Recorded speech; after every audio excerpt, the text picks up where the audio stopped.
Okay, we'll call the meeting to order. This is Monday, November the 22nd. The time is 6:30. And this is the meeting, the regular meeting of the Municipal Council for the Township of Edwardsburg Cardinal for the month of November.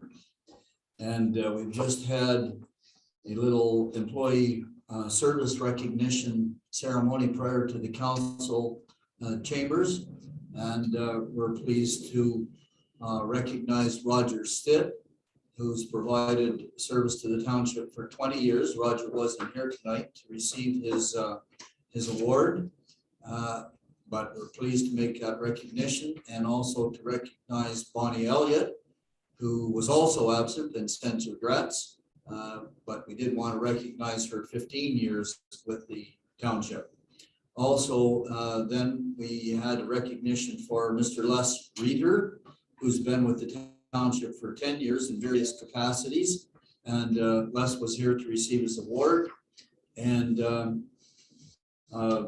most auspicious of all, we're pleased to recognize Rebecca Williams, our clerk, who has been with the township now for 5 years. And we're pleased to make that recognition as well. So that little ceremony took place at 6 o'clock, and those folks have left the chambers. And so now we're calling the regular meeting to order, and the chair is looking for approval of the agenda. And Deputy Mayor Deschamps, I believe you have that motion. I do, moved by myself, seconded by Councillor John Hunter, the municipal council approves the agenda as presented.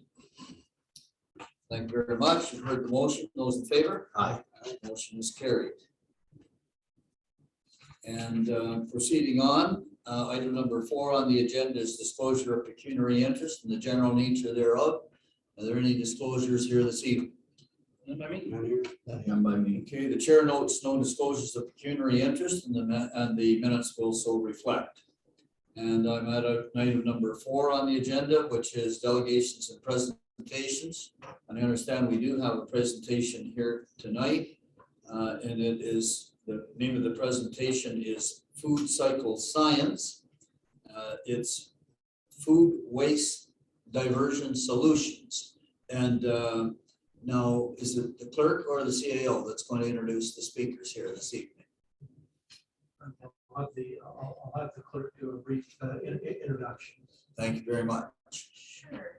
So through the chair, I have Amy on Zoom at the moment. I believe there is going to be one other individual, Christine. It doesn't look like she has signed on yet, but they are with Food Cycle Science. They are looking to challenge and change food waste within municipalities in Ontario. They're a company out of Ottawa, and they are in partnership with Impact Canada and the Government of Canada. So Amy? Now, is that Impact Canada? Is that the insurance company? I'm Oh, not no, aware. you said Impact. Yes. I am? Yes, Impact, not Intact. Okay, Impact. okay. Okay, so the chair, I guess the floor is open to the speaker. Yes. Good evening. Good evening. Can you hear me? And you're on. No sound. Perfect. Thank you. My colleague Okay, we're just trying Christina. to get your sound. Just stand by 1 second, please.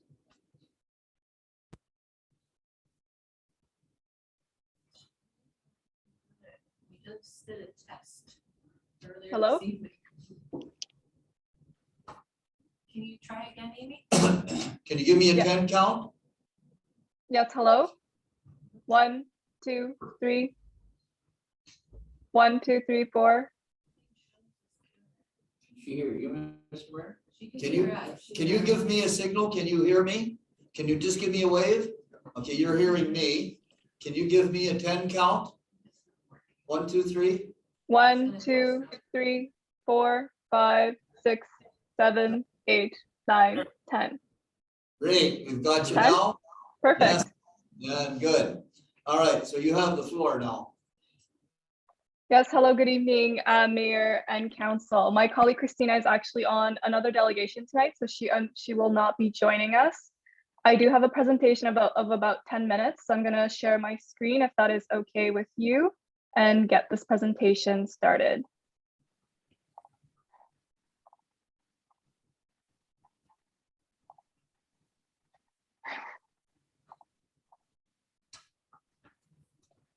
Can I please get a confirmation that you just see the presentation on the screen now? Yes, we can. Yes. Wonderful, thank you. So hello, good evening. Thank you for having me this evening. My name is Emmy Gagné. I'm the project coordinator for Municipal Solutions, and I'm here on behalf of Food Cycle Sciences Municipal Solutions team. So I'd like to do a presentation of about 10 minutes and leaving a couple of minutes at the end for some questions. So just a short overview of who we are. Food Cycle Science is a Canadian company that is 100% focused on food waste diversion solution using our innovative technology called the Food Cycler. So our in-home food recycler is sold direct to consumer through our partners like Vitamix and Breville, and to municipalities through Food Cycler Municipal. So our municipal solution team work with small, rural, remote, and northern communities where curbside green bin collection is challenging to implement, or where a landfill space is limited and ways to extend its lifespans are being considered. So as of now, we have partnership with 19 municipalities across Canada, so from Nelson, BC up to Hay River and Northwest Territories, as well as several nearby communities, such as within the SDG counties. So what is the problem with food waste? Contrary to popular belief, it is actually household residential waste that are the largest contributor to food waste. So in Canada, the equivalent of 40% of food produced annually along the value chain is wasted. And much of this food ends up wasted in landfills or as compost. This food waste has been estimated to be worth approximately 31 billion each year. However, when all the costs of food productions are factored in, including land, water, transportation, energy, etc., the cost of Canada's food waste exceeds about $100 billion annually. So not only that, but with its hefty volume and liquid masses, which freezes in the Canadian winter, it makes it difficult to process and transport. So food waste in landfill is also responsible for generating harmful greenhouse gases, contributing to climate change. So with all these factors in mind, it is estimated that over 63% of food waste is actually avoidable. So why aren't we doing anything about it? All of these factors makes it so that food waste is a problem that has a strong municipal impact. So one of the impacts to municipalities is that since food waste makes up such a large portion of our waste stream, it's causing our landfills to fill up quickly. Operating a landfill is costly for a municipality, so we want to extend the lifespan of our landfill for as long as possible. The environmental impact is that organic waste in landfills produces methane gas, which is many times more harmful than CO2. And to put that into perspective, taking 1 ton of food waste out of the waste stream is actually equivalent to taking 1 car off the road for an entire year. And in our communities, putting food waste in the garbage causes odors, which is unpleasant for humans, but of course, interesting for animals like bears and raccoons, who love to rummage through our trash. Removing food waste from garbage eliminates these issues and reduces volume. So for the municipality, this will save on disposal fees and save spaces in your landfill. For residents, fewer trips to the landfills are needed and they'll spend less on excess garbage fees. So working in this role, we often get asked, haven't we solved this already? So there are green bins, which are common in big cities with high population density and the right infrastructure. However, this is not a solution for everyone. Many people in your community might also backyard compost, and we think it's a great solution. Unfortunately, backyard composting is not a feasible option for everyone, such as people living multi-residential complex, and it's certainly not a year-round solution, and there are still the concerns for bears and other animals. And then finally, the easiest solution is to continue to landfill your organic waste, but the long-term impacts are costly and harmful to the environment. So at Food Cycler, we've proposed a different way to deal with our food waste, which really focuses on making food waste very easy to deal with and with a great user experience. Essentially, we've built a small kitchen appliance that's about the size of a bread machine, where you put in your food waste, including meat, poultry, fish, some napkins, tea bags, coffee grinds, even some bones. You push a button, and in a matter of hours, you have reduced your food waste by about 90%, and you're left with a nutrient-rich soil amendment.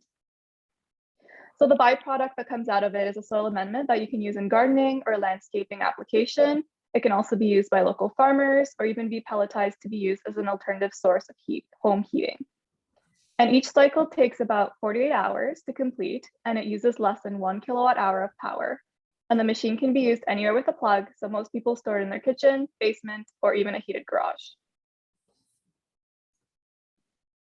So the food cycle will process on average about 1 kilogram of food waste per cycle, and the results that comes out of it is about 100 grams of dry, sterile, and odorless soil amendment that you can then add to your plants, your garden, and your lawn. So from an environmental standpoint, the food cycler is comparable to backyard and central composting. So it represents an approximate reduction of greenhouse gases by about 95% versus sending food waste to a landfill. In terms of economic impact, our solution offers a return on investment by significantly reducing your waste management costs. In the short term, you have less disposal and lower operating costs. And in the long term, you might get many more years out of your landfill and achieve higher diversion without implementing any costly curbside programs. So one thing we've learned from working with municipalities is that residents are very interested in being part of the solution. So they want to try new things and they want options. With the food cycler, you get to bring something innovative and tangible to your residents, and they don't need to live in a big city to be able to divert their organics. We believe food waste diversion should be available to all Canadians, no matter where you live. And on top of all of this social pressure is the impact of the regulations that are coming to us here in Ontario. So there are a number of diversion targets that I'm sure you are all aware of that are coming into effect in the next couple of years. So the Waste Free Ontario Act, the Resource Recovery and Circular Economy Act, and the Waste Diversion Transition Act, coupled with Ontario's Climate Action Plan, lays out Ontario's vision for a circular economy and a goal of a zero waste Ontario with zero greenhouse gas emissions from the waste sector by 2025. So with the food cycler, we're reducing food waste at its source. Since food waste accounts for such a large portion of household waste, it's the single most impactful strategy to achieving these diversion targets. So as I mentioned earlier, we're working with several municipalities across Canada. As an example, the city of Nelson, BC ran 2 pilot projects with 250 households receiving a food cycler unit. The results were overwhelmingly positive with an average rating of 4.5 out of 5 stars and a significant diversion of food waste. So following the success of these pilots, Nelson voted to put a food cycler in every home in their city of 10,000 people. So as we were introduced a food cycler a few months ago, we were selected as a semi-finalist for Impact Canada's Food Waste Reduction Challenge. So this is a 3-part initiative from the Government of Canada to reduce Canada's food waste. So as a semi-finalist, we were awarded a $100,000 prize and tasked with finding Canadian municipalities as implementation partners. So we're using this funding to invest directly into pilot projects at a heavily subsidized price. These pilots will help us move into the next stage in the challenge, which comes with a $400,000 prize in stage 2 and then a 1.5 million grand prize in stage 3. And any future funding received will continue to be used to invest in these programs for Canadians. And any municipalities that partners with us from stage 1 will have the first right of refusal on subsequent funding. So an overview of the pilot program, it typically takes about 12 weeks. Residents will purchase a food cycler at a subsidized rate from their municipality. They then use the unit, track the number of cycles per week, and then at the end, the residents gets to, of course, keep the food cycler. And we ask them to complete a brief survey so we can evaluate the program's success. The results of the survey are also sources of valuable data that can be used to support future municipal waste management decisions. And the final slide here is just an overview of how the funded pilot programs are laid out, including our pilot size recommendation. So municipality of your size, we would recommend a pilot project of 100 households. So these funded pilots work based on a subsidy model where Food Cycle Science provides a discount. And then we add in the federal investment from Impact Canada to get the price of the unit reduced by 50%. We then ask the municipality to subsidize the cost by $100 per unit plus shipping. So the residents only ends up paying $150 for a $500 machine. Again, I like to highlight that these are simply a recommendation based on our experience, and we can always explore other program sizes or adjust the subsidy amount in a way that is tailored to your needs or budget. Municipalities will often bear the material and financial burdens of climate change, and with more at stake than higher levels of the government, we believe that the municipalities have a unique position in fighting climate change. So we would welcome your municipality as a partner in this food waste challenge, as we believe your community is a great fit for the benefits of this program. So thank you so much for allowing me to present this to you today, and I am prepared to answer any questions that you may have at this time. Well, can you hear me? Yes. Well, I just wanted to, just before I open the table up for questions from the counselors, I just wanted to thank you for that presentation. It's a kind of a real eye opener for me. But just so that I make sure that I've captured your presentation correctly, if we participated in a pilot project of 100 homes, our municipal contribution would be $10,000. And then that would get us 100 of these units, which we would sell to the residents at $150 each. Is that the concept? Yes. So first of all, thank you for your comment. So the program works on, so we provide a municipal discount to you, so you can purchase these food cycler at a subsidized amount. So what would happen is that the municipality will first buy the food cyclers, and then we ask the municipality to subsidize the amount by $100 so that the residents can purchase it at $150.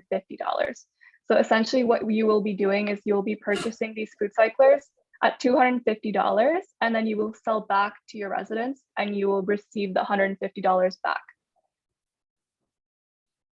Okay, but you're saying that to participate with 100 households, our cost at $100 per household would be $10,000. Yes, that would be your investment. That is correct. Okay, and that would get us 100 units. No. Yes. Yes.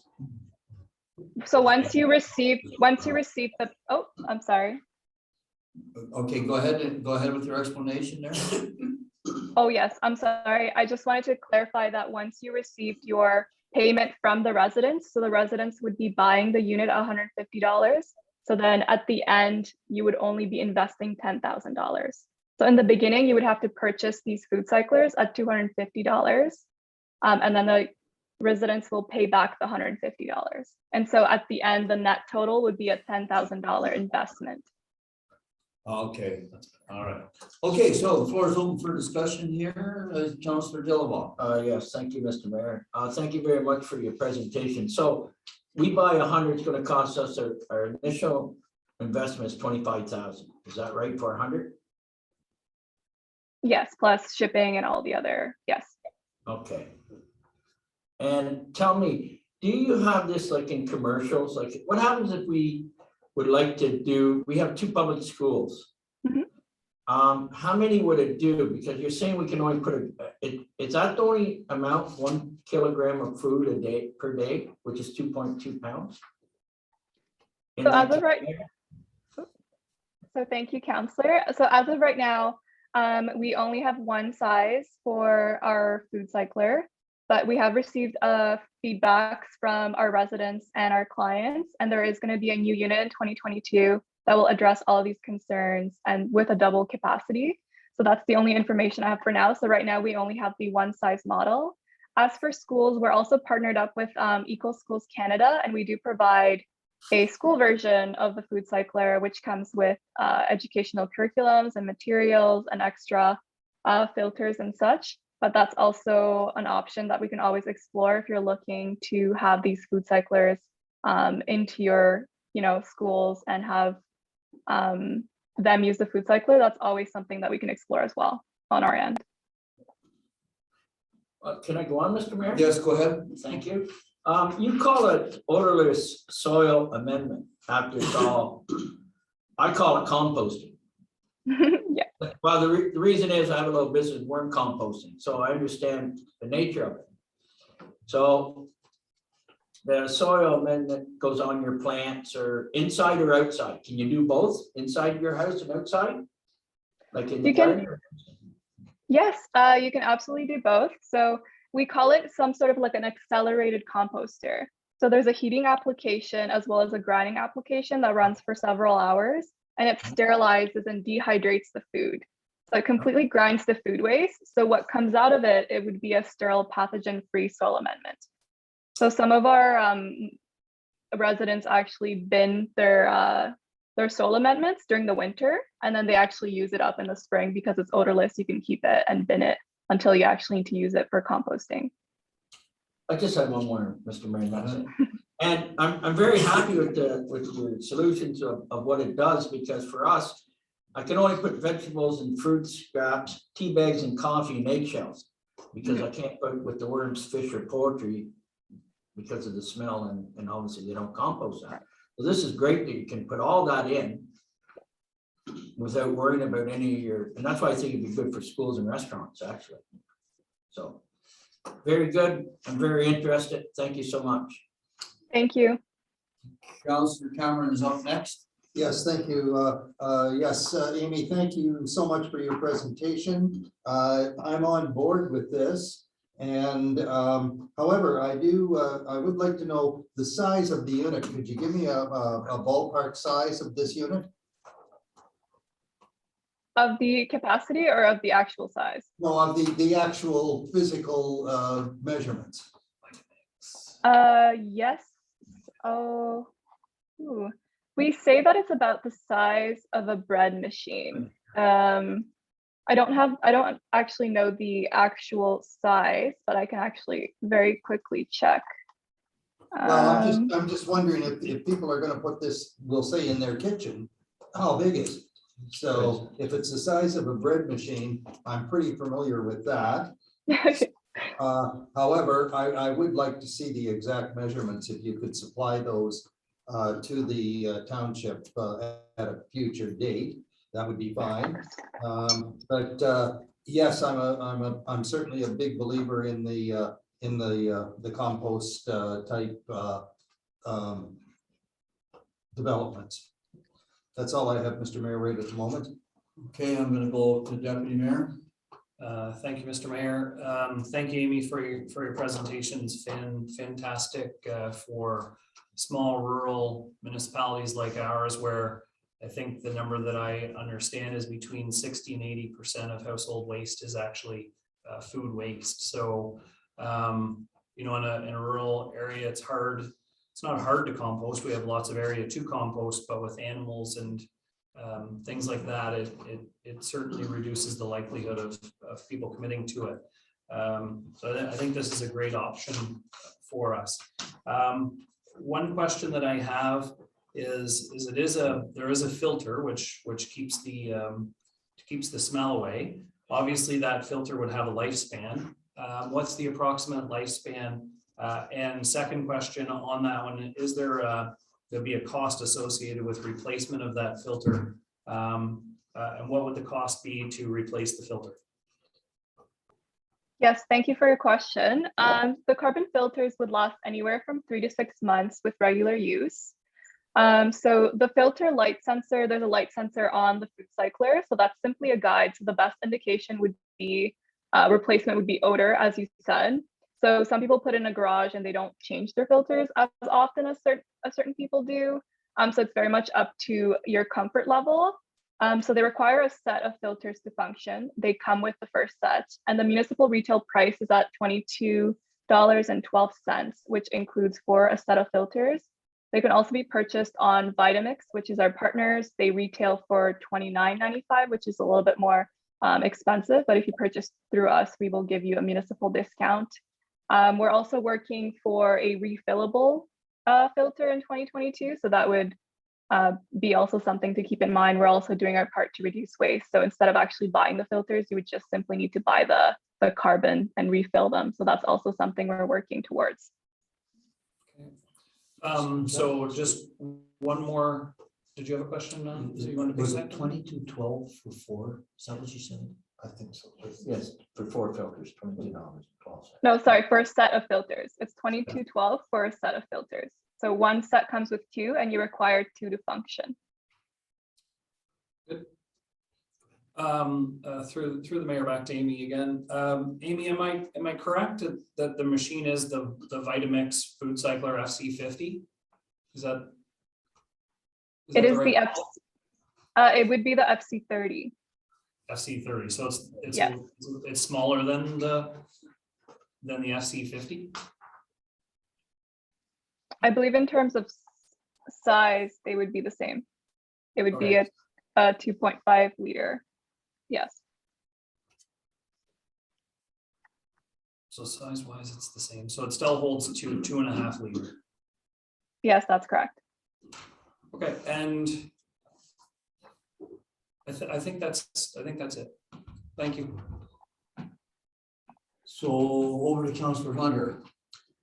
Well, thank you for your presentation, Amy.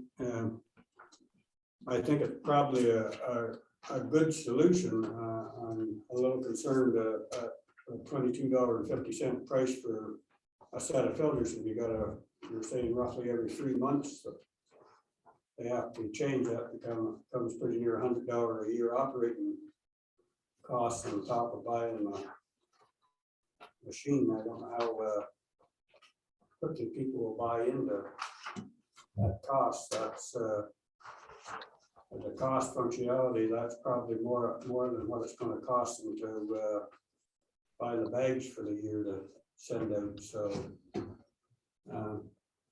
I think it is a good product, probably. But I do believe if it's going to be a functional solution for as far as reducing waste going to the landfill sites, I think you'd have to come up with a bigger capacity solution for it, because I run a restaurant myself, and the biggest capacity of waste going to your landfill sites are coming from restaurants and schools and hospitals and such centers. So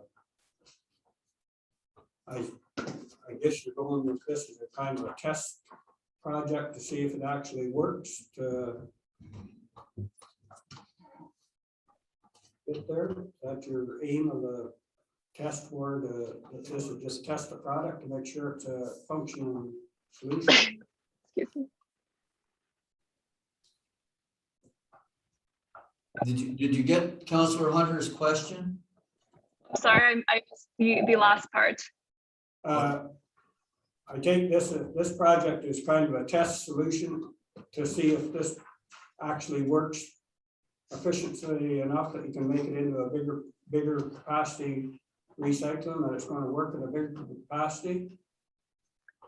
Yes, so the ideal scenario, at the point of after the pilot projects, is to potentially apply for additional funding together and have a full rollout like the city of Nelson, and potentially have a food cycler available, in every home to provide food waste as a municipal solution. We do understand that there are, concerns over the size, and we do have a customer support that are available, and we're currently looking to innovate and always adapt to meet the customer's needs and address those concerns. We do have, I think, about 400 households participating near your community. So in Stormont, Dundas, and Glengarry. So we have a 200 household unit, a 100 household unit, and another 100 household unit. They're all doing pilot projects. Okay, I'm going to just jump in here with a quick question, then get back to Councillor Hunter. Is the object of your pilot project to test the machine or to test the uptake in the marketplace? The object of our pilot project is to provide on-site residential food waste diversions to communities that don't have a curbside or organics program. So we're assessing a new way of essentially providing municipalities with food waste diversion, and to see if something like a pilot project or a full rollout of such would be applicable to municipalities. Okay, testing the marketplace. Did you have a follow-up, Councillor? Just one follow-up as Dr. Meredith brought up over the filters at the price of them. Are you anticipating a larger volume, or the prices of these filters going to be reduced, or are you going to come up with a filter that lasts longer than 3 months? Yeah, so we're definitely looking to explore. We're looking to kind of have refillable filters in the future. So that would be in early 2022. We also do have municipalities who did purchase filters, beforehand to go with the food cycler to kind of reduce that shipping costs. And we can always kind of work out a deal with that as well. So we're open to kind of assessing your needs and your municipality's needs. If you're worried about the filter's lifespan, that's also something that we can discuss and see if we can have some sort of deal put into place. So we're always open to exploring options and seeing what, how do we fit in your municipality. So we're very much open to listening to what your municipality needs and see how we can kind of make that work with you. Okay, so I'm gonna sort of end up with a couple of last minute questions then, if you would, please. So the first question is, you're recommending that for a municipality of our size, we start with 100 units, but my question is, would you consider us starting with 50 units as a test to see what our marketplace will do? So that would be 50 units, we would be upfronting 12,500. Plus, I think we would be smart to buy a quantity of the filters. So would you consider working with us at the 50 number? Yes, of course. Our numbers are simply recommendations. There isn't a limit. If you're a bigger municipality or a smaller municipality, there's no restriction as to that. So if you're interested in starting with the 50 and then ordering another 50, if it goes well, that's also something that we're open with. The only other information I can give you is I think Trent Lakes has about 5,500 people. They went for 150 units. The District of Peace in Alberta has about 1,700 people. They went with 50 units. So it really much depends on how the municipality wants to work. So we're very much open to, again, exploring, other sizes or pilot programs that are tailored to your needs. Okay, the reason I'm a little bit cautious is because I think there's a widespread interest in the township to do the recycling thing, but I think many people are, because we're a rural township, many of our people are already involved in composting in one way or another. And we have a larger population in the rural area than we do in the 3 small hamlets. But even the folks in the hamlets do have some composting going on. So I'm not just too sure what the uptake would be on this addition. It's really a refined method of composting at $150 to get started. And so I'm just not too sure. So the next part of my question is this. Do you have a promotional video that we could use on our website to market this with if we bought 50 units? Yeah, so thank you for your question. And we provide support throughout the entire process. So we have marketing materials, we have graphics that you can use, and I'm sure our communications team can provide you with a video to see if there's some interest in your communities. But we do, provide help with every step of the way for the pilot project. So from marketing to promotions till the end. So there's definitely, I can definitely send that over as well. Okay, and I see that Councillor Cameron wants to follow up here. Councillor Cameron. Yes, thank you, Mr. Mayor, and to Amy. The unit you had mentioned could be stored in a garage. So I take it then that our inclement weather, whatever it might be, freezing, thawing, and whatever, has no effect on this machine. We do say heated garage. So just in case, a heated garage would be better. Anywhere with a plug, this machine would work. A heated garage. A heated garage. Okay, Yes. that's a little, that's something different. And then, of course, there is an electrical supply needed. Is that correct? That is correct. Yes. So our for electricity, our estimate is about 0.8 kilowatts per hour. So which is equivalent to kind of having a desktop computer running for the same amount of time as the food cycler. So with the regular use, we say that it should not cost you more than $2 to $4 a month. That's our estimate as of now. Yes, okay, thank you for that. Thank you. Okay, if there are no more questions, then I want to thank you once again for your presentation. Very interesting idea that you put in front of us here this evening. And I'm sure we'll be asking staff for a staff report to determine how we might manage such a program, because we would then have the responsibility of storage and distribution and financing as well.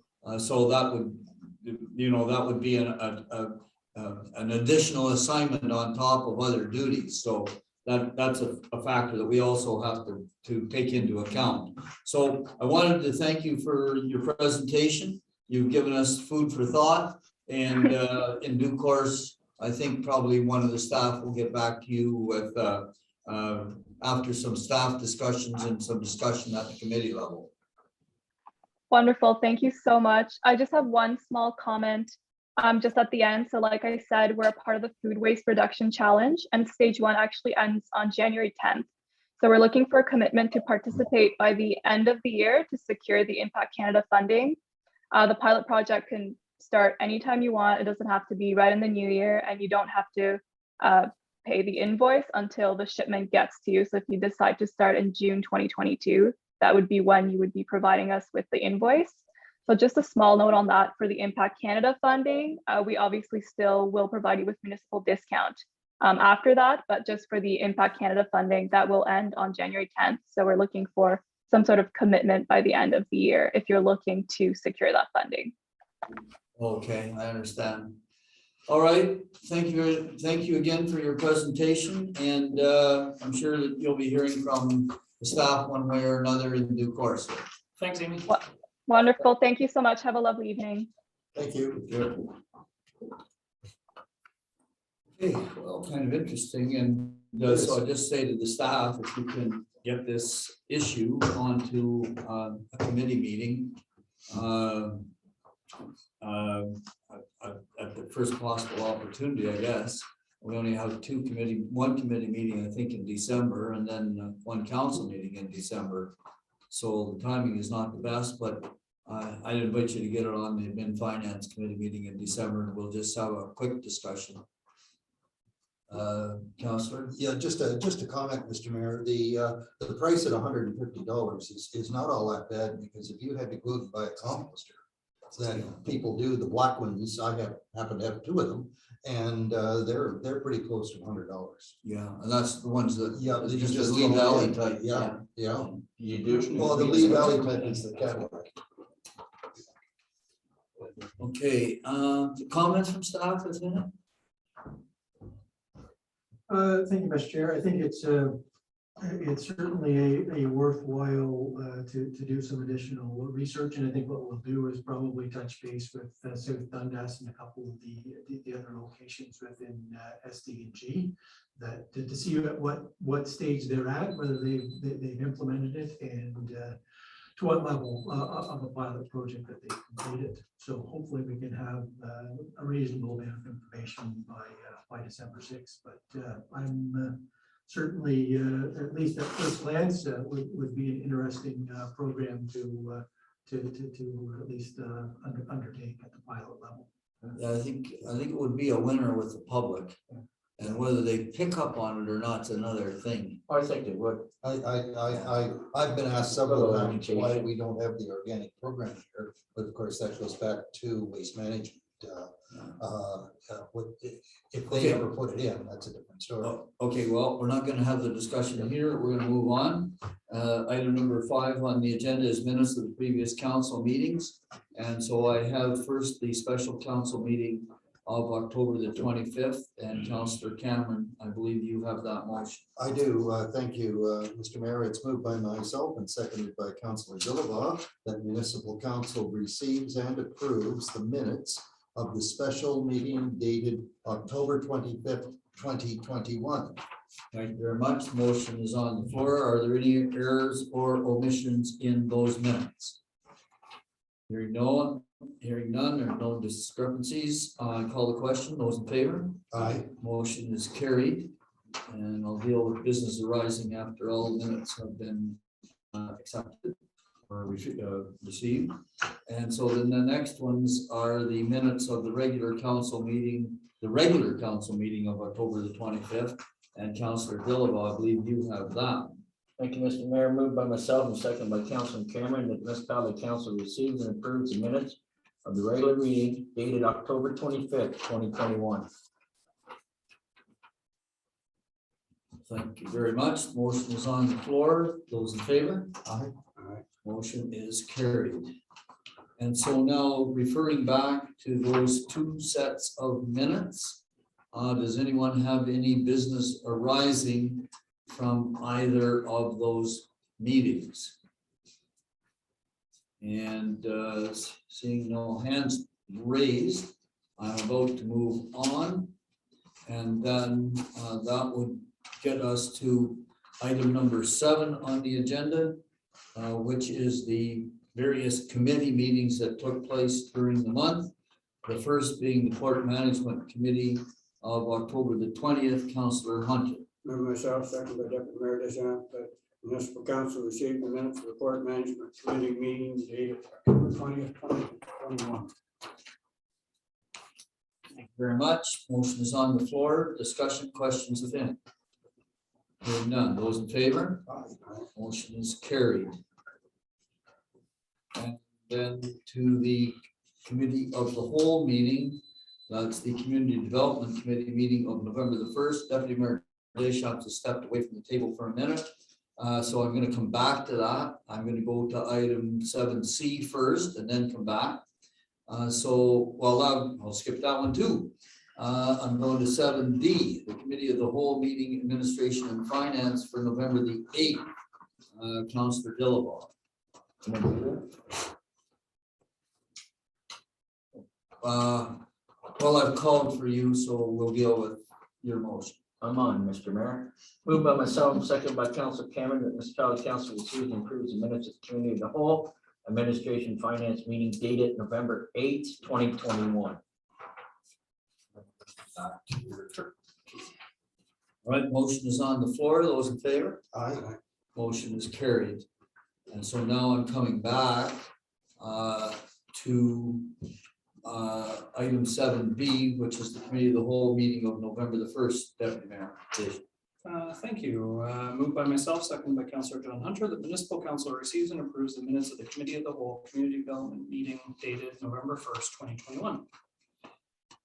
Thank you very much. Motion is on the floor. Those in favor? Aye. Motion is carried.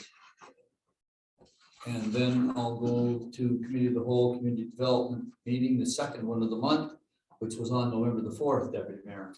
Again, moved by myself, seconded by Councillor John Hunter, that Municipal Council receives and approves the minutes of the Committee of the Whole Community Development meeting dated November 4th, 2021. Okay, I'm going to call the question on this motion, but then I have a question arising from those minutes. So first of all, call the question to receive and approve the minutes. Those in favor? Aye. Motion is carried.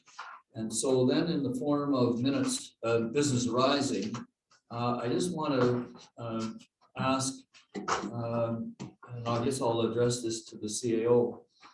On page 4 of the minutes of the meeting of November the 4th, we talked about the severance at 7131 County Road 22. And the whole purpose of that meeting was to provide the staff with authorization to schedule a public meeting. And I see that in your report, you've given us the date of the public meeting. But my question comes down to the discussion about cleaning up the property before the severance occurs. And can you tell me whether or not the staff has had an opportunity to visit that property under both the yards bylaw authorization and the abandoned and vacant buildings bylaw authorization? Has the staff had a chance to visit that property and prepare a report on that? So through the chair, the chief building official has not been in attendance yet, but he is aware of the circumstance and will be completing an inspection within the next week or so. Okay, now the reason I'm asking the report, because I don't want to embarrass anybody, and I'm looking for staff direction on this. The public meeting is coming up, and the whole question of the severance will be addressed at that public meeting. Would it be in order? And I just want to, how shall I say? I just want to introduce this idea by saying I've been by that property several times recently. Is it in order, or is it proper for a staff report on the nature of that property to be made public at the public meeting that has now been scheduled. Could you get me some legal advice on that before that happens, before I make that mistake? We will certainly follow up with legal in advance. Thank you very much.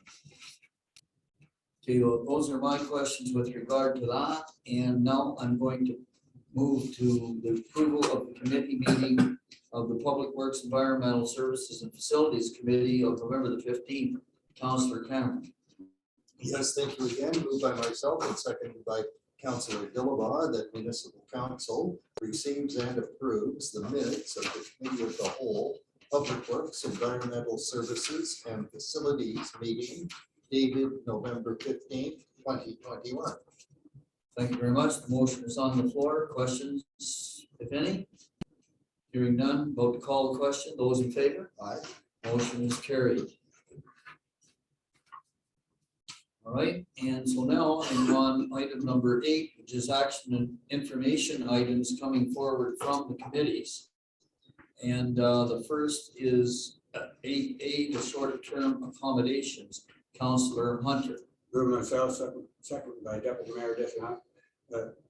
Municipal Council 1, direct staff to procure a third-party report and recommendations to determine how to best manage short-term accommodations within the township. And 2, that the short-term accommodations be addressed separately from comprehensive zoning bylaw review with subsequent separate public consultation. And 3, that the project be included in the 2022 budget considerations for council approval as recommended by Committee of the Whole, Community Development.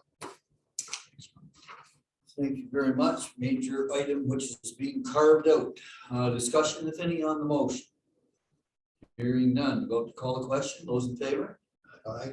Motion is carried. And just give me one moment, please.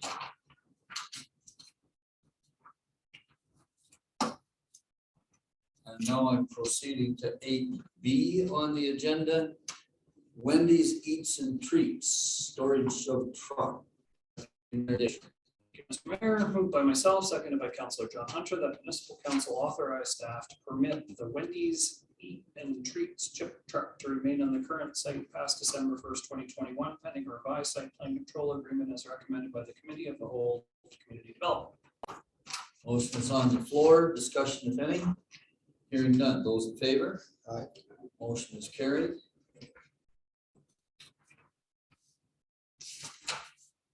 And 8C, telecommunications tower, Councillor Hunter.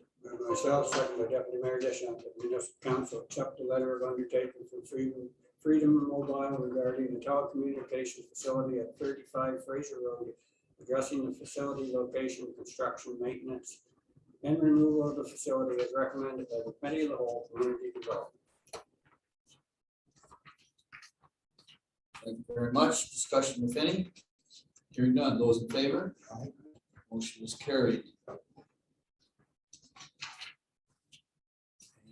And I'm moving to 8D, a severance application at 621 East Street. Councillor Cameron. Yes, thank you. It's moved by myself, seconded by Councillor Dillabaugh, that municipal council recommend in favor of severance B 132-21 in brackets 621 East Street, Madison Mulder Enterprises out of brackets as recommended by Committee of the Whole, Community Development. Motion is on the floor. You've heard the motion. Discussion, if any. Hearing none. Those in favor? Motion is carried. And now item 8E, the United Counties of Leeds and Grenville Aggregate Resources Master Plan. Councillor Hunter. Moving myself, second by Deputy Mayor Deschamps. Whereas the Council of Township Edgeworth discussed the draft aggregate resource master plan at the Committee of the Whole meeting on November 4th, 2021. And whereas significant amounts of land within the Township of Edgeworth were identified as being the site of aggregate resource areas. And whereas the mapping, bedrock constraints, and sand and gravel constraints will be used as a screening tool to trigger the potential need for an assessment of impacts of an alternate land use on the feasibility of extraction of resources for development in recurring, a plan requiring a plan act approval is proposed. And whereas municipal council has seriously considered concerns about the impact restricting and policy implications potentially placed on the future land development within the identified aggregate resource areas contained within the draft master plan. And whereas the mapping does not include constraints within 500 meters of a settlement area, within 120 meters of a provincially significant wetland or area of natural and scientific interest, or within 500 meters of boundary of lakes and rivers. And whereas exemptions are proposed for certain types of development to require an assessment of the impacts to the future resource extraction.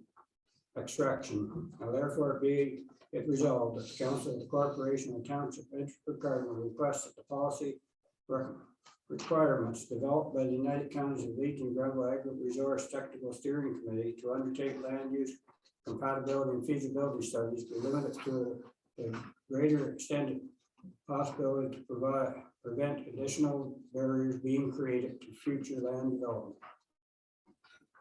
Well done. Yes, well put together and well presented. Discussion, if any. Hearing none. Those in favor? Aye. The motion is carried. And very timely as well, as this will be discussed by the United Counties of Leeds and Grenville Planning Advisory Committee on December the 14th, which is the first committee meeting in December. So timing is good. And thank you very much to the staff and the council for understanding the implications here. So I'm on to item 8F, which is the letter folding machine. Deputy Mayor Deschamps. It's me, moved by myself, seconded by Councillor John Hunter, that municipal council approves the purchase of a letter folding machine in the amount of $9,295 plus $1,225 for the first year of maintenance plus non-rebated HST from Pitney Bowes, and fund this purchase with modernization funding as recommended by the Committee of the Whole Admin and Finance. Thank you very much. Discussion, if any. Hearing none. Those in favor? Aye. Motion is carried. And thank you very much, staff, for bringing that one forward. Item 8G, investigation of a complaint under the council code of conduct. Councillor Hunter. Moving myself, second by Deputy Mayor Deschamps, the Municipal Council 1 received the attached report from the Integrity Commissioner, and 2, the report be made public and posted on to the township website as recommended by the Committee of the Whole Administration and Finance. Thank you very much. Though discussion, if any. Okay, I have some discussion. So Councillor Cameron, then Deputy Mayor. Yes, Mr. Mayor, when we discussed this at the committee level, I asked staff if the legal charges were recompensable to us, and the answer, of course, was in the negative, that it wasn't. I'm just curious, and I just like through the chair to the CAO or the treasurer, to make those charges recompensable back to us, what would we have to do? Is it just a matter of changing the bylaw, or is it deeper than that? No, through the chair, I do not believe that there is a mechanism available to council to make those charges. Thank you so much. That's all I have.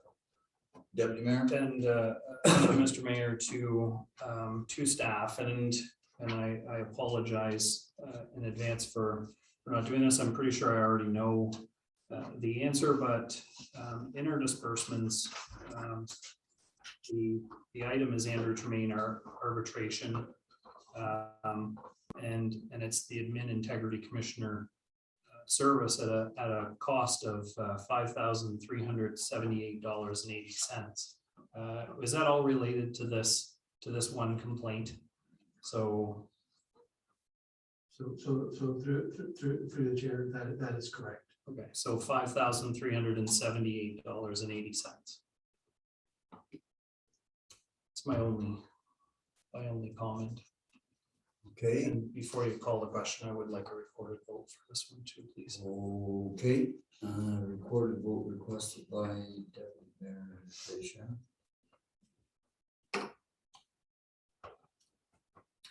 And so I am going to call the question and I'm going to call the vote. Councillor Cameron, how do you vote? In favor? Receives the attached report from the Integrity Commissioner and that the report be made public and posted. So Correct. Councillor Cameron votes yea. Councillor Dillawa, how do you vote? Yay. Councillor Hunter, how do you vote? Yay. Deputy Mayor, how do you vote? Yay. And the mayor votes yea. Motion is carried and the motion is carried unanimously. And I guess and I'm sort of picking up on Councillor Cameron's question and also on the Deputy Mayor's comments. I guess we just have to accept the reality in today's world that the general public can make these complaints. Anybody can make these complaints, and basically it's at no risk to them to make a complaint, and the cost of the complaint is borne by the general taxpayer. So that's the reality that we live in today. Very sad though. Well, Very sad. there's some people that would agree with you and other people that wouldn't, but you know, I mean, that's the reality. Okay, I'm moving on because otherwise we could be here all night discussing that one. And so item 8H, fire department bunker gear, work in progress, Councillor Dillon. Thank you, Mr. Mayor. Moved by myself and seconded by Councilor Cameron that the municipality council direct the treasurer in place the upspend 2021 uniform budget 21-5120 in amount into the amount carried forward in 01-1910 account to be used to fund part of the purchase of bunker gear in 2022 as recommended by the Committee of the Whole, Public Works, Environmental Service and Facilities. Thank you very much. And discussion, if any? Very well discussed by the committee. Those in favor? Okay. Motion is carried. And then I'm moving to item 8I, Cardinal and Industrial Park Water System License and Permit Renewal. Cardinal Water System and EDS System. Councillor Dillawa. Thank you, Mr. Mayor. Moved by myself and seconded by Council Cameron that municipality council received and reviewed the new municipality drinking water license and permits for the Cardinal Industrial Park Water System as recommended by the Committee of the Whole, Public Works, Environmental Service and Facilities. Thank you very much. Discussion, if any. Hearing none, those in favor? Motion is carried. And because this is a public meeting and it is being videotaped, and so for the record, I just want to indicate that the committee reviewed with staff at the committee meeting the process that they went through to get the drinking water systems, new licenses and new permits.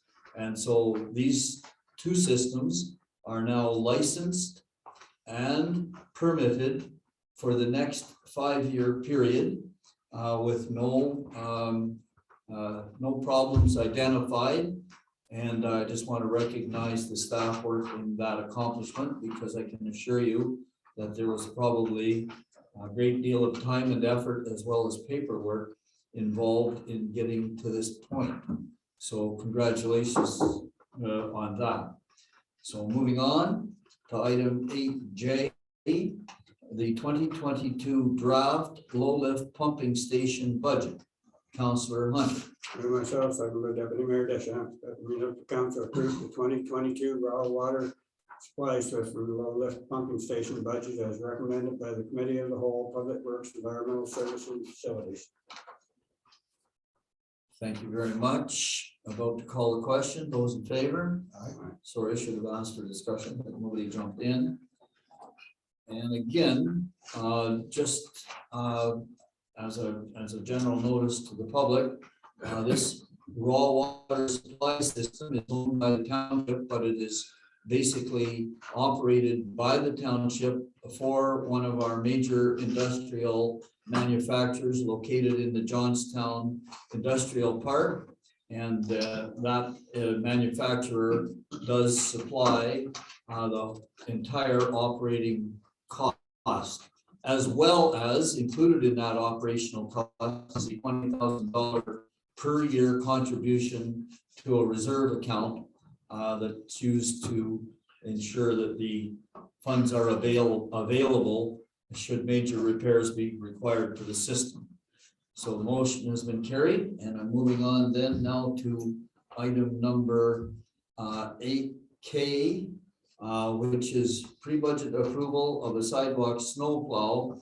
And I have Councillor Hunter's name down to speak, but I don't have a motion in front of me. So Councillor Hunter, I don't know if you have a motion. I have a motion. Okay, go ahead. Moved by myself, second by Deputy Mayor Deschamps, the municipal council provides pre-budget approval and direct staff to purchase or lease a used sidewalk plow unit to an upset limit of 35,000. Okay, so this one has been subject to a number of discussions at a number of committee meetings. So I'm going to call for discussion before I call for the motion. Discussion, if any. Okay, I'm hearing no discussion. So I'm going to call. Well, Mr. Mayor, I'm sorry, I just didn't get my hand up. I have to be quick tonight. Yes, yeah, quick like a button. That's a red flag. I'm not happy about this expenditure, Mr. Mayor. I mean, we're looking at upwards of $35,000 here. Could we have a recorded vote on this? Recorded vote requested by Councillor Cameron. Any other discussion or questions? Okay, I'm about to call a vote and I'll call it by name. Councillor Cameron, how do you vote? Would be nay. Councillor Dillabaugh, how do you vote? Yay. Councillor Hunter, how do you vote? Yay. Deputy Mayor Deschamps, how do you vote? Yay. Now the mayor's in a very awkward position, but the motion is already carried with 3 Motion is votes. carried. And I'm going to echo the sentiments of Councillor Cameron, not happy, but I'll close my eyes, hold my nose, and I'll vote yay. And the motion will carry. And so now I'm on to number 8L, which is the Port 2021 Financial Audit Service Plan. Councillor Cameron. Yes, thank you. It's moved by myself and seconded by Councillor Hunter that Municipal Council receives and approves the 2021 Audit Service Plan for the Port of Johnstown as presented by MNP LLP Chartered Accountants as recommended by the Port Management Committee. All right, the motion is on the floor. Is there any discussion? No discussion, but before I call the question, I just want to make a couple of comments. So this is the Port Management Committee recommending receipt and approval of the 2021 Audit Service Plan. So from the chair to the CAO, has the accounting firm presented their audit service plan for the township yet? So through the chair, we shall have that in front of council on December 13th. Okay, now we'll come to admin finance first. No, it will come straight to council on the 13th. Okay, I'm assuming that's because it's deemed to be a routine type matter. Yes. Okay, and one other comment then before I call the question on this motion, and I do this with all seriousness, draw the members of council attention to the letter dated November 17th from MNP addressed to the members of the management committee of the Port of Johnstown. We are writing this letter in connection with our audit of the financial statements for the year ending December 31, 2021. Our purpose in writing is to ensure effective two-way communication between us in our role as auditors and yourselves with the role of overseeing the financial reporting process. To help us in identifying and responding to the risks of fraud within the the risks of fraud within the entity, we would appreciate your responses in writing to the following questions before January 24. Question A, what oversight, if any, do you provide over management's processes for identifying and responding to fraud risks? Management's processes could include policies, procedures, programs, or controls that serve to prevent, detect, and deter fraud. And I just point out to members that the auditor is not responsible for detecting or reporting fraud. However, if he finds it, he reports. But it is our responsibility to provide the oversight that prevents and detects it and deters it. And then the second question, do you have any knowledge of any actual suspected or alleged fraud, including misappropriation of assets or manipulation of the financial statements affecting the entity? If so, please provide details and how the fraud or allegations of fraud were addressed. I just draw that to your attention because, as you heard, the port staff will be preparing the chair's response to the auditor, taking into account any input that he has heard from any members of the committee. So proceeding onward, I'm about to call the question on the motion before the chair. Those in favor? Aye. Motion is carried.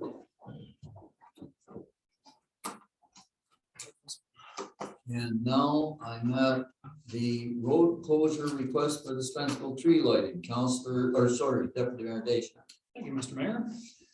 Happy to see a Christmas one.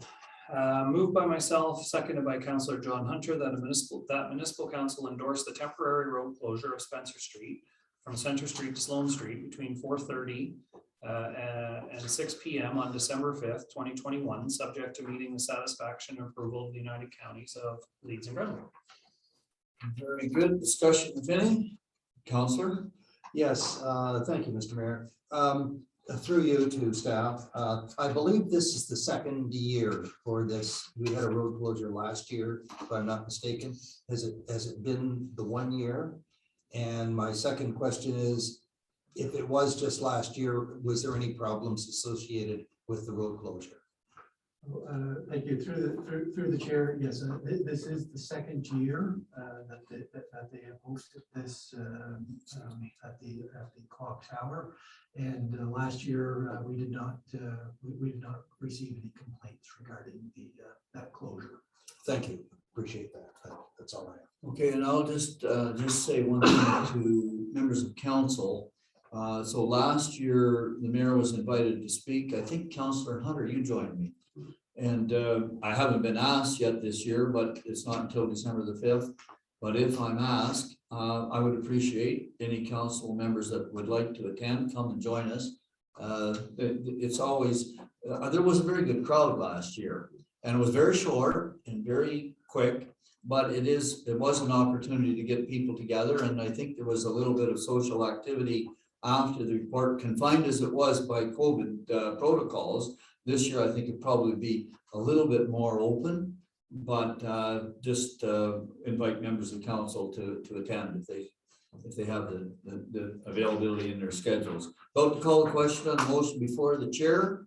Those in favor? Aye. Motion is carried. And so now I'm moving to item number 9 on the agenda, which is receiving the correspondence reports. And Councillor Dillabaugh, I believe you have that motion. Thank you, Mr. Mayor. Moved by myself and seconded by John Hunter that Mr. Fellow Council receives the correspondence listing for the following dates as previously circulated. October 27th, 2021, November 3rd, 2021, November 11th, 2021, November 17th, 2021. Thank you. Thank you very much. Vote to call the question, discussion, if any. Hearing none. Those in favor? Aye. Motion is carried. And now I'm at item number 10, which is approval of the municipal disbursements. Councillor Cameron. Thank you. Moved by myself, seconded by Councillor Hunter, that municipal council approves a payment of the municipal invoices circulated and dated as follows. Report dated October 28th, 2021 -121, $1,910. Report dated October 28th, 2021 -122, $134,703.88. Report dated October 28th, 2021, 123, $241,709.67. Report dated November 3rd, 2021, 127, $98,889.00. Report dated November 15th, 2021, 134, $164,085.32. Report dated November 15th, 2021, 135, $60,911.38. Report dated November 18th, 2021 -136, $109,235.71 for a total of $811,444.96. Thank you very much. The motion is on the floor. The disbursement sheets were circulated with the agenda packages on Friday. Questions, if any? Councillor Dillaw. All right, everyone, thank you, Mr. Mayor. On page 187, fourth one up. One moment, please. Yeah, let me know when. Thank you very much. Go ahead. Okay. Veterinary repair service, Public Works oil leak repair filter. What is that? Is that a vehicle? Is it So through the chair, cargo? through the chair, Please. to the CAO. Thank you, Mr. Chair. Sorry, I was just locating that. I'll just check with the Director of Operations to see if he knows what that particular one was regarding. Through the CAO, through the chair. I believe that was for hydraulic leaks on the tractor. The tractor. Yes. Now, does that answer your question, Councillor? Yeah, the tractor goes around, cuts grass on the side and all that. Good enough. Yeah, thank you. Thank you. I missed that day, by the way. Yeah, Deputy Mayor. Just one, and I apologize again. Normally I would do this by email, but we were here all day today and I forgot to ask. Looking to page 176 of 215. 1 second, please. So I guess that would be batch 00123, page number 30. And it's the Rush Truck Center. Trucks and PQR, Rush Truck Centers of Canada. Yeah, so Through the chair. coolant repairs is there through the chair to the CAO. Considerable repair there. Are we going down the same lines we went with the other trucks? Same order? So through the chair, I believe that had to do with the oil tests that were conducted there in that regard. And I think that the repair was made, which the hope is that will resolve that issue and we will hopefully not end up down that same path. There will be another sample that will be taken at a later interval. This was to correct. There was a little. I believe that one of the samples had a slight bit of oil within the coolant, if I'm not mistaken. And this is the repair to hopefully correct that. Okay, I see. To further that, to prevent, hopefully to prevent what had happened to the others. Through the chair, that is correct. This is a preventive or proactive approach. Okay, and I have Councillor Cameron and then Councillor Bilwa. Yes, just one, and Page, yes, it's on page 174, and it's Simcoe Refrigeration regarding a new dehumidifier at $41,600. Is that the dehumidifier that we had talked about approximately a year ago? That had to be replaced? Is this it? It's just being replaced now, I guess? Spencerville or Cardinal, I guess. Yeah, so through the chair, yes, this is the new dehumidifier for Spencerville. That was a capital budget item for this year. And it was completed, I believe, just prior to startup of the arena this season. I thought that's what it was. I just wanted to clarify that. Thank you, Mr. Mayor. And Councillor Bilwa. Yes, thank you, Mr. Mayor. I just want to follow up on the deputy mayors. When we have to go back to them, we're not going to be paying another $5,700 to take some kind of sample or nothing. Is that right? So through the chair, it wouldn't be the sample that cost that much. It was the correct. It was the results from that sample that required To fix it. to fix it. Thank you. So through the chair, certainly that is hopefully we are not in for any additional repairs. Thank you.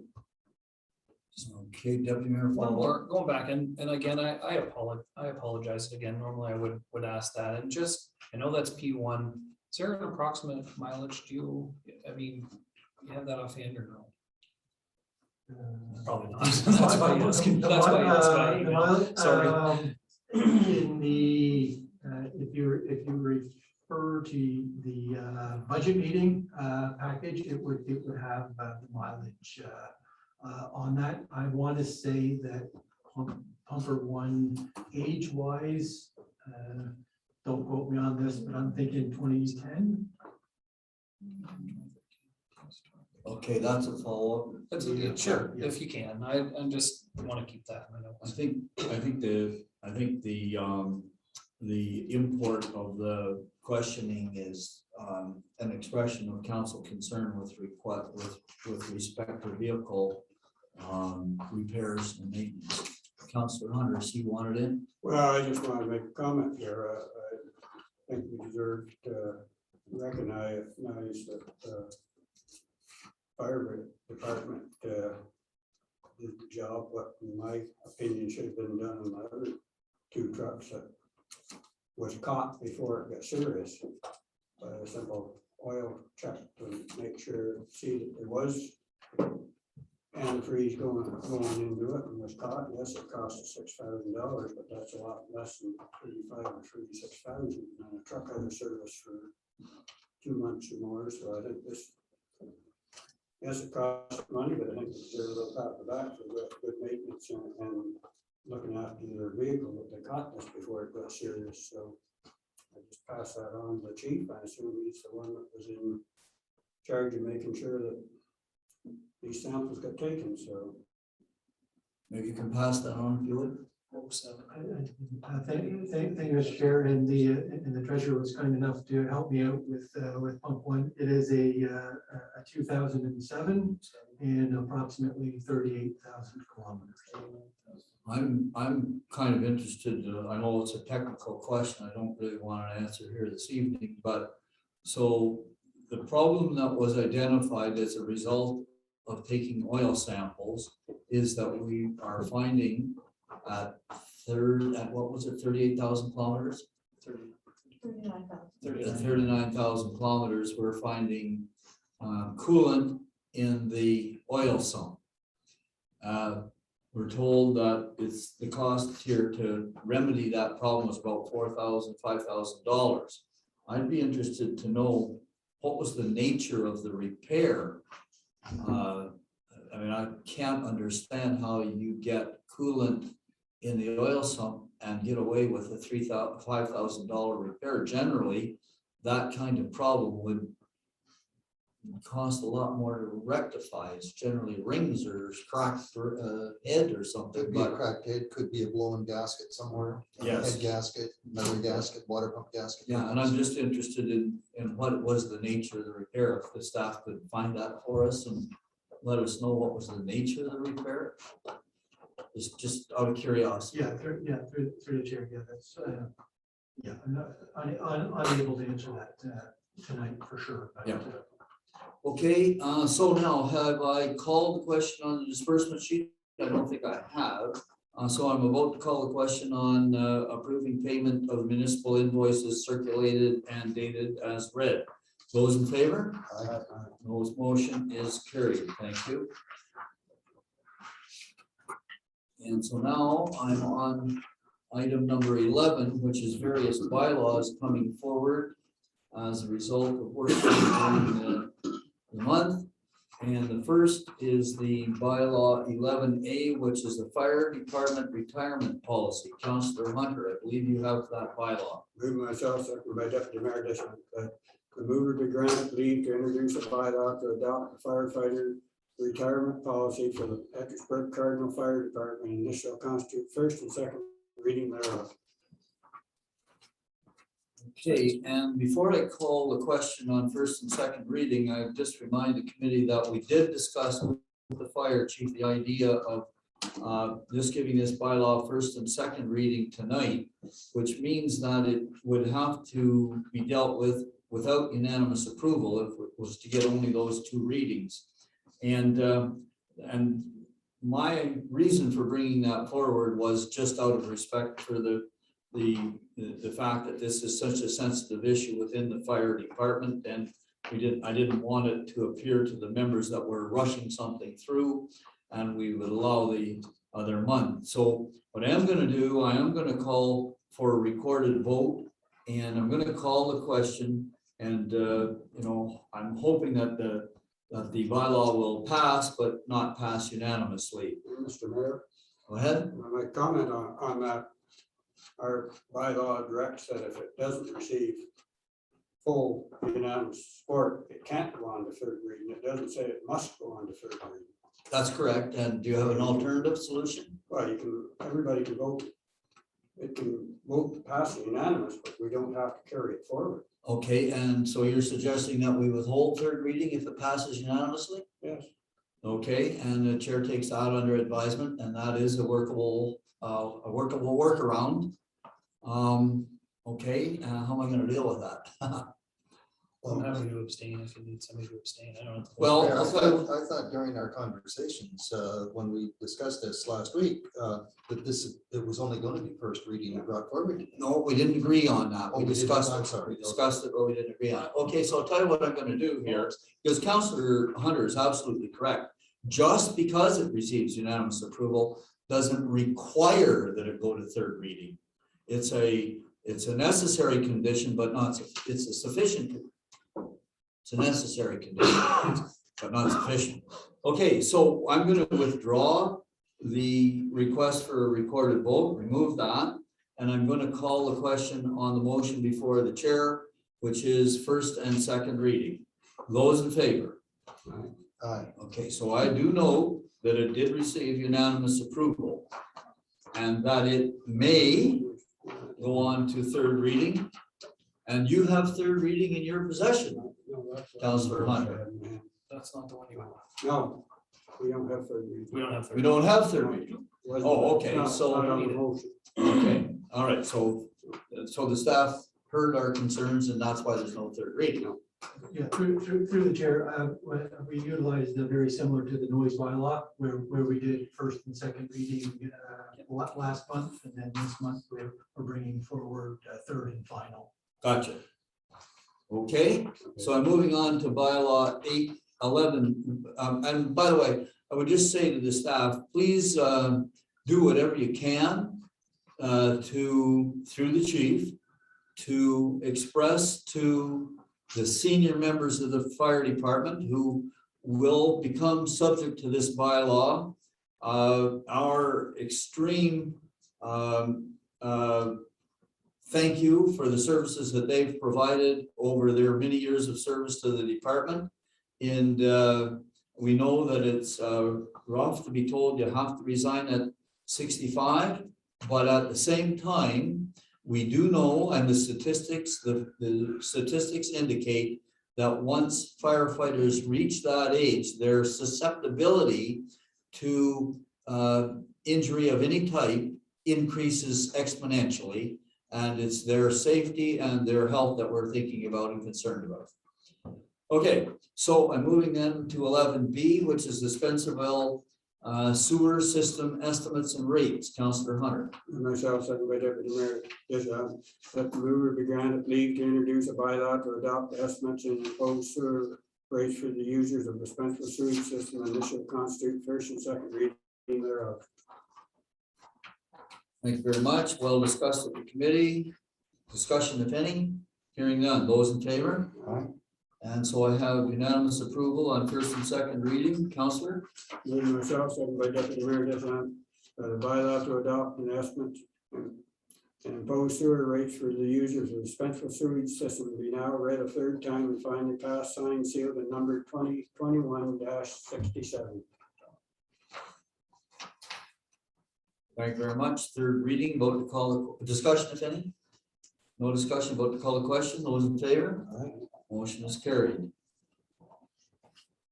And then I'm moving to item bylaw 11C, which is the 2022 Cardinal Water and Wastewater System Estimates and Rates. Deputy Mayor Deschamps, I think you have that one. I do.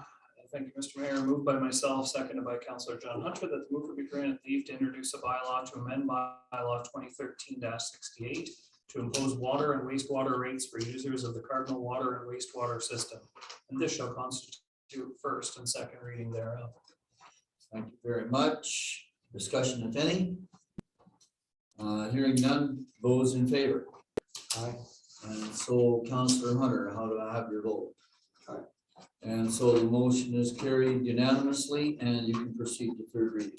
Thank you, Mr. Mayor. Moved by myself, seconded by Councillor John Hunter, that a bylaw to amend bylaw 2013-68 to impose water and wastewater rates for users of the Cardinal Water and Wastewater System be now read a third time and finally passed, signed, sealed, and numbered 2021-68. Thank you very much. Discussion, if any. Hearing none. Those in favor? Aye. Motion is carried again unanimously. And on item 11D, appoint insurance broker, and I think that is Councillor Dillon. Thank you, Mr. Mayor. Moved by myself and seconded by Council Hunter that the mover be granted leave to introduce a bylaw to appoint an insurance broker for the municipality. And this should constitute the first and second reading thereof. Okay, discussion, if any. Hearing none. Those in favor? Aye. Motion is carried again unanimously. Can proceed to third reading, Councillor. Moved by myself and seconded by Council Hunter that the bylaw to appoint an insurance broker for the municipality be now read a third time, finally passed, signed, sealed, and numbered 2021-69. Thank you very much. And those in favor? Aye. Motion is carried. And so now I'm at item number 11D. So no, sorry, 11E, which is the noise bylaw, which is now coming forward from October for third and final reading. Deputy Mayor Deschamps. Thank you, Mr. Mayor. Moved by myself, seconded by Councillor John Hunter, that a bylaw to prohibit and regulate noise within the township of Edwardsburg Cardinal be now read a third time and finally passed, signed, sealed, and numbered 2021-70. Thank you very much. And just before I call the question, just going to, from the chair to the staff, to the CAO, has there been any uptake at all to the staff with regard to this noise bylaw coming into effect? Is the public even aware of it? Get any kind of feedback in the municipal office? So through the chair, I do not believe that we have received any feedback directly through this office. Nothing. Okay, I see the clerk shaking your head as well. Deputy Mayor and then Councillor Hunter. One question, and I know the answer, but I just want to ask it anyways. and point out that on page 206, so 206 of 215, which is the general exemptions, looking at number 7, the performance or activities as part of a normal farm practice and carried on as part of an agricultural operation.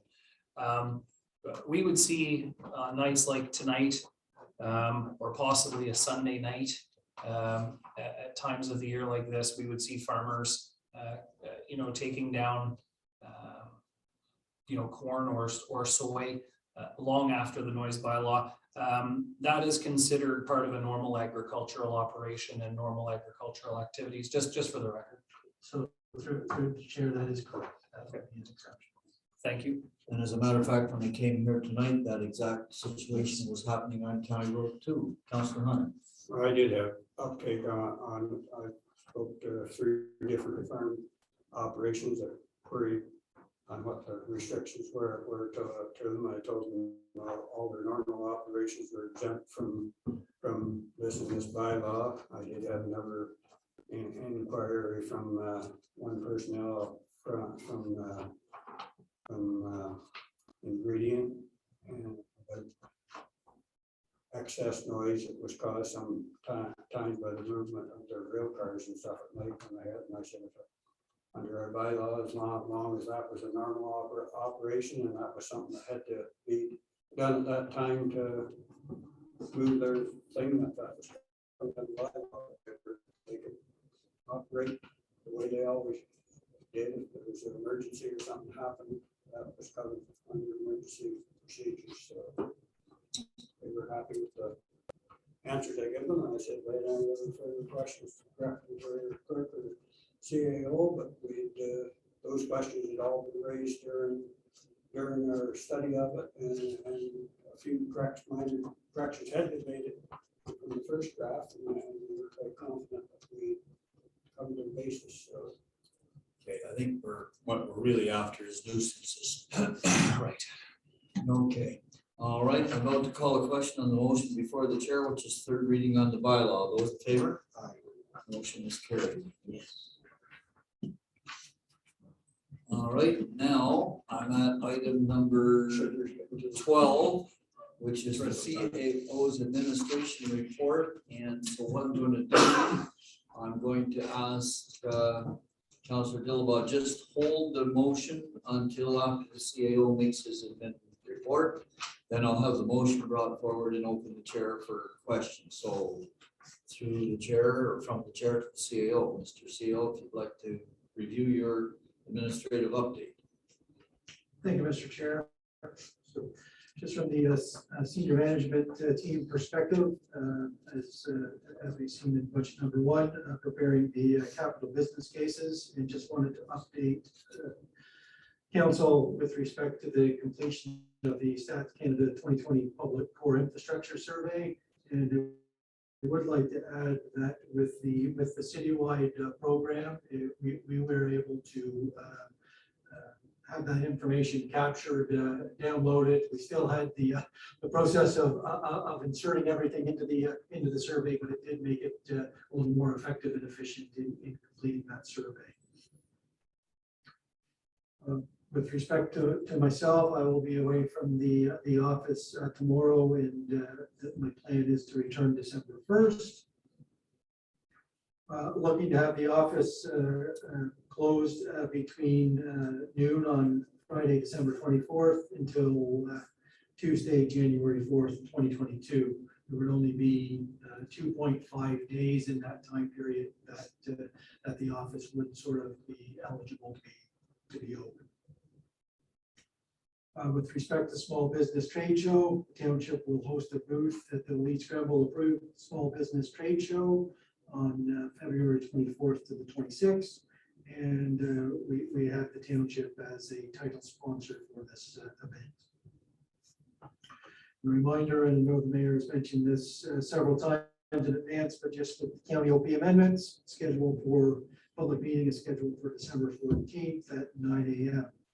with respect to additional residential units in the aggregate resources. Upcoming meetings, just wanted to remind everyone of the public meeting at 6 p.m. on December 6th, And our Thursday, December 9th will be our second budget meeting. Under Treasury, with respect to the interim audit, they are scheduled to be in on December 13th and 14th. On page 2, with respect to facilities and recreation, just wanted to mention the COVID-19 QR code, which sort of gives the flexibility for parents to enter their child's name on the form as well. And it also allows for the user to sort of enter it in once, and it can be utilized that same day, whether if they're in Cardinal and Spencerville arenas. So I think that's a great move forward. Although most are still doing the traditional paper form from the get, which is about 500 per week on average. Also within the facilities and recreation, sort of looking to see and gauge the interest in respect to a day camp the week of December 20th, 24th, and we'll see what that what the uptake is on that.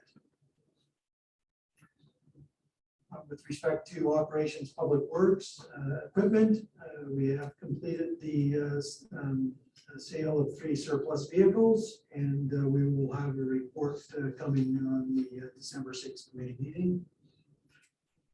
Sidewalks repaired to the high priority sections in both the village of Cardinal and Spencerville have been completed. We had another successful leaf and brush collection on November 9th in Cardinal and November 10th in Spencerville, Johnstown, New Rexford. And in speaking with staff members earlier this evening, it was about 7 pages of activity at the transfer station on Saturday, which also included myself, looking at getting the last of the free leaf and brush drop off before the month of November ended. And I guess the final item in respect of public works is the transfer site with the way that the Saturdays fall on Christmas Day and New Year's Day, the site will be closed on those 2 days. Of operations, environmental services, the majority of the work was with the flushing completed, winterizing hydrants.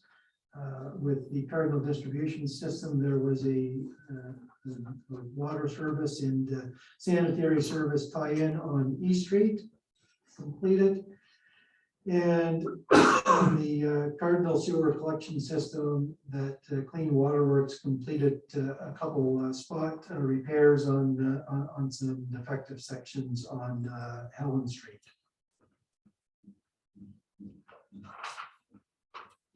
With respect to fire department,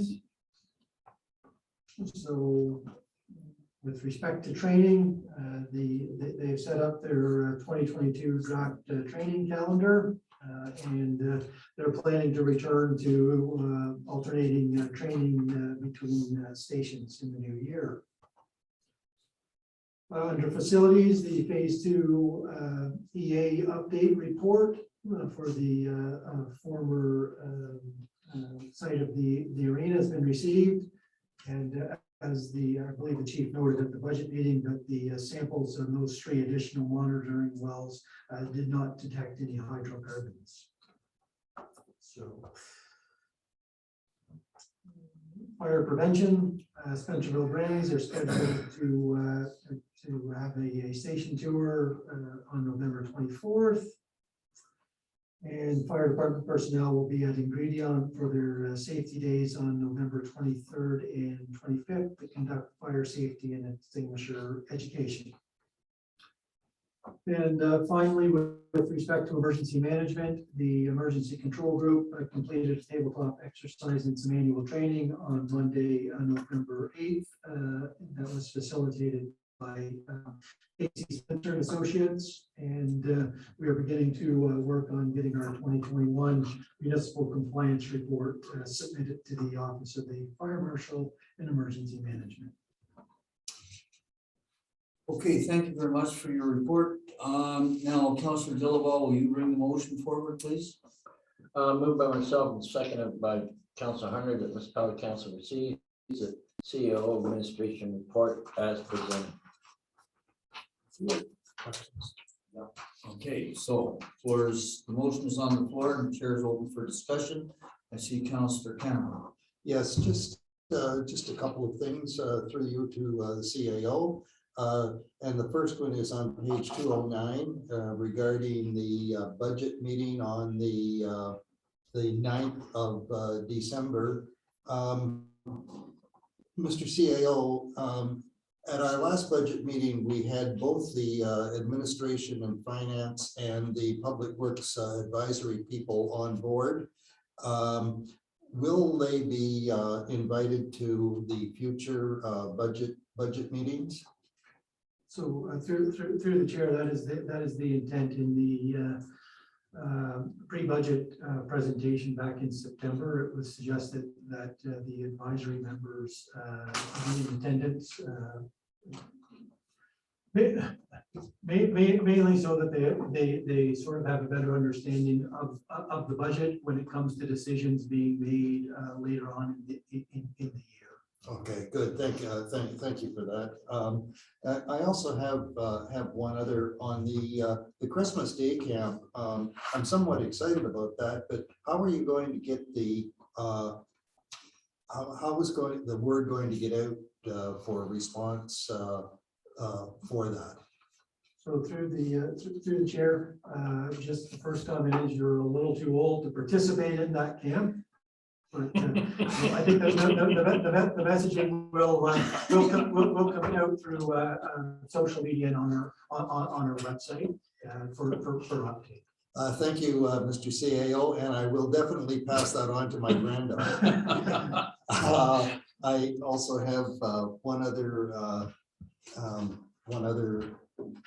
and it regards the Cardinal distribution system up on East Street. And am I under the impression that now that the hookup has been complete, the water billing starts to that residence? So through the chair, that is correct. Okay, thank you all, Mr. Mayor. Thank you. That's all I have. Councillor Delva, I'm working on the speakers list here. Thank you, Mr. Mayor. Mr. Mayor, to the CEO, just to follow up on the Christmas Day camp. When you say your social media, are we having like some kind of application? Is it worth it? Would we be interested? Through the chair, Like a yes, survey? it is. I believe that there will be some type of application that will have individuals fill in to gauge that interest. Thank you. And do the chair, yes, another one, do the chair to the CEO. Small Business Trade Show, where is that going to be hosted this year? Through the chair, I believe that is at the Leo Boyman Community Center. Thank you. Thank you, Mr. Chair. Okay, I don't have Councillor, I don't have Deputy Mayor or Councillor Hunter. So a couple of things. First of all, with regard to the day camp, I would appreciate receiving some sort of a poster or something in a PDF format, I think it's called, that I can click and forward. Because I do have quite a following of residents, and I would like to help be part of getting the word out for that day camp. And if there's a form of some sort that you can send me, I'd be happy to use it. That's the first thing. Now, the second thing concerns the CAO's report on page 209 of 215 and concerning his absence from the office. And I just say this, and I make a statement in public. Now, Mr. Grant is going to be away for a few days of holidays there between the 23rd and December the 1st. But I just point out to members of council that we owe Mr. Grant about 26.5 days of holidays plus a number of hours for time in lieu. And there's no possible way that he will exhaust that 26 days of holidays between now and the end of the year. And our policy requires that he be allowed to carry over only 10 days into the next year. So that is an issue that I will be discussing with admin finance committee, and I just want members to be aware of it, and I think this is the proper time to do it. Not going to get into a lot of discussion. I think I had one other issue, and that was on page 210 of 215, where we talk about the hot mix patching. And so the RFQ is complete. It says the hot mix patching RFQ is complete. Does that mean that the work is done? It says 2 additional sites were added to patch sites dug up for repair by the township following the award. So is the work actually done? Or just the RFQ has been responded to and awarded? No, so through the chair, the work has been completed. Okay, all right. So we got that done before the cold weather comes in. Correct. Okay. Mr. Mayor, I just have one question on that. What other 2 additional sites, if you don't mind? Duly chaired the CEO or to the operator? Okay, I will actually defer that to the Director of Operations. If you could indicate to council what those 2 sites were. The CEO through the chair to Councillor Diddlebach. There was a dig on Reed Street. On what street? Oh, sorry, Reed, yes. There was a manhole that had to be dug up. There was a leak there. In Cardinal. Yes, and the other one was off County Road 2, where there was an elevated manhole, the new, In front of Burrow's old place, in front of the laundromat, is that the one? yes. Oh, correct. Correct. So they had to cut Yeah. a piece out of that, adjust the rings, and then just put it in. And then That reset it. was- Yeah, good. That was brutal. That was a bad. Good, very good. And also very nice on Meyer Street in Johnstown. Well done. That was a beautiful job. Thank you. Okay, and so I think that concludes my questions. If there are no further questions, I'm about to call the motion that municipal council receives the CAO administrative report as presented. Those in favor? Aye. Motion is carried. And so now I'm going to item number 13 on the agenda, which is council inquiries or notices of motion. Does anyone have any inquiries or motions to bring forward here? And I'll just prompt the deputy mayor. You had indicated you wanted to see some changes to the bylaw concerning code of conduct. Yeah, it's my understanding that we will review those at the committee level as per that discussion. Correct? Yeah, through the chair, that is correct. It will probably be a January timeframe. Thank you. Okay, any other inquiries or notices of motion? Not hearing none. I'm moving on then to item number 14, which is the mayor's report. It's going to be short. So first of all, with regard to Hyndman Road, I did follow up as a result of last month's meeting. I did send an email to everybody. I noticed that the new signs still aren't up yet, which I assume is because of the fact that the county had ordered additional signage and it hasn't arrived yet. But they are aware of the issue. I'm going to go to the second item and say that I have had now a second complaint by our representative on the Upper Canada District School Board, Ms. Swan, concerning the parking issue at CNC Automotive here in Spencerville. And the trustee is very concerned about the fact that CNC Automotive is really they're stretching their parking right out onto the county road allowance, right across the area where the sidewalk would normally be, and infringing almost to the edge of the pavement. It is causing problems. She cites the problems of buses coming down on the leaving school at the end of the day and coming down, I think it's Henderson Street, and trying to make either a right or left turn. And I know the driver is up higher than most cars, but she cites sightline problems. And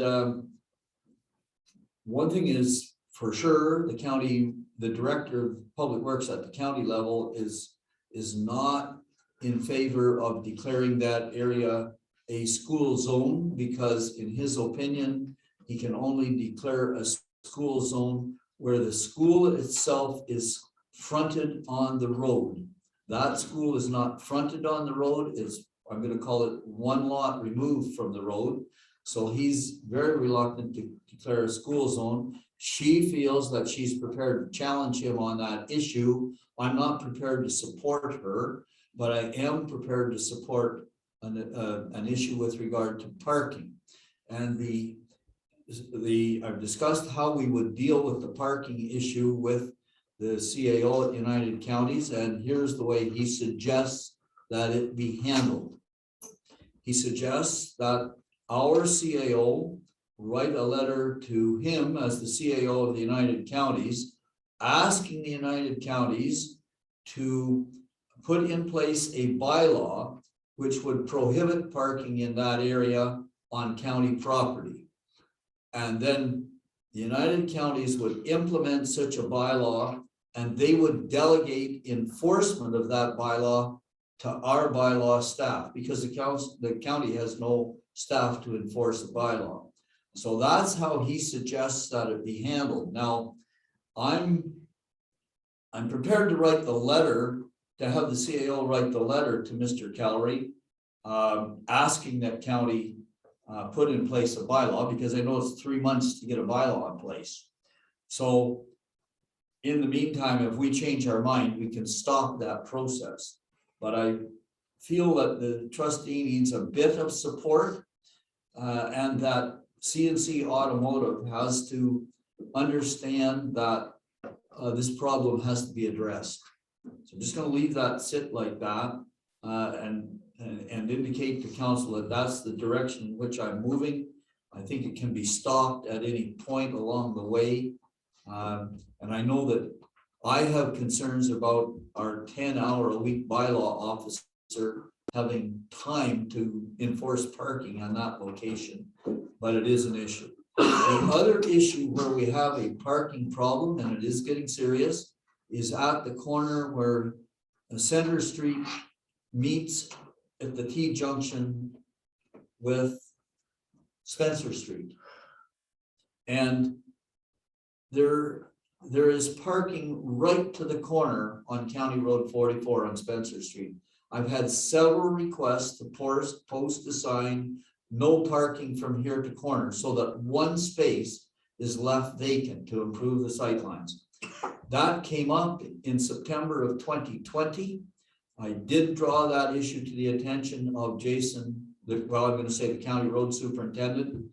And I just received a phone call recently from a resident who informs me of a rather serious accident at that intersection just a few months ago, where the senior was coming to the T-junction, pulled out, thought he had a clear path, pulled out, and was hit by a car coming westbound, or that way, northbound, and his car was demolished. And I don't know what type of a car or anything, but I know he was hurt quite badly. So I have this resident that's also agitating to get a no parking here at the corner sign, and I'm going to follow that up. Now, the last thing to report. It's my pleasure to report that the mayor, the deputy mayor, and the CAO have completed the CAO's annual performance review for the period June 30th, 2020 through June 30th, 2021. And I'm not going to go into our full report, but I'm very happy to say that we have directed that the CAO be advanced one grid increment in his schedule. And we've had a nice discussion and look forward to another good and productive year with the CAO. And also report that we completed the performance appraisal for the port manager at the Port of Johnstown. And Mr. Dowley is already at his highest increment level. And so he, according to the bylaw, he advances a bonus as a result of a successful performance appraisal. So that's my mayor's report, and I'm moving on to the question period, unless there are questions. I have to move it. Go, yes, sorry, go ahead. Moved by myself, seconded by Councillor John Hunter, that municipal council receives the mayor's report as presented. There you go. Those in favor? Aye. The motion is carried. And now we move to the question period. Are there any questions on Zoom? Nobody here. Nobody here and nobody present. And so now I'm at item 16, which is a closed session. Do we have the closed session? I believe Councillor Hunter has that. I myself, Secretary Deputy Mayor Deschamps, that the municipal council proceed into closed session at 8:24 in order to address it. Pertaining to section 239 2C, proposed or pending acquisition or disposal of land by the municipality or local boards, specifically its third land bank. So motion to move into closed session. Those in favor? Aye. Motion is carried and I need a 2-minute break and I'll be right back. Myself, Secretary Deputy Mayor Deschamps, closed meeting of the municipal council has now adjourned, and open meeting has now resumed at 9:16 p.m. Coming out of the closed session at 9:16. Those in favor? Aye. Motion is carried. So now I'm going to report out from the closed session. And I'll report as follows. Council met in closed session to discuss the manner in which lands might be acquired from Infrastructure Ontario and a manner in which lands owned by Infrastructure Ontario might be divested in an open, transparent, and public fashion. As a result of the discussions in closed session, council provided direction to the mayor and CAO. And that's the extent of the report from the closed session. And so now I'll proceed to the confirmatory bylaw. Thank you very much. Go ahead. Thank you, Mr. Mayor. Moved by myself and second by John Hunter, the bylaw adopted, the current ratified manner is dealt with the resolution be now passed, signed, sealed, number 2021-71. Those in favor of the confirmatory bylaw? Aye. Motion is carried. And now I need the motion to adjourn. I have that. And it's moved by myself and seconded by Councillor Hunter that municipal council does now adjourn at 9:18 p.m. 9:18 p.m. Those in favor? Aye. Motion is carried.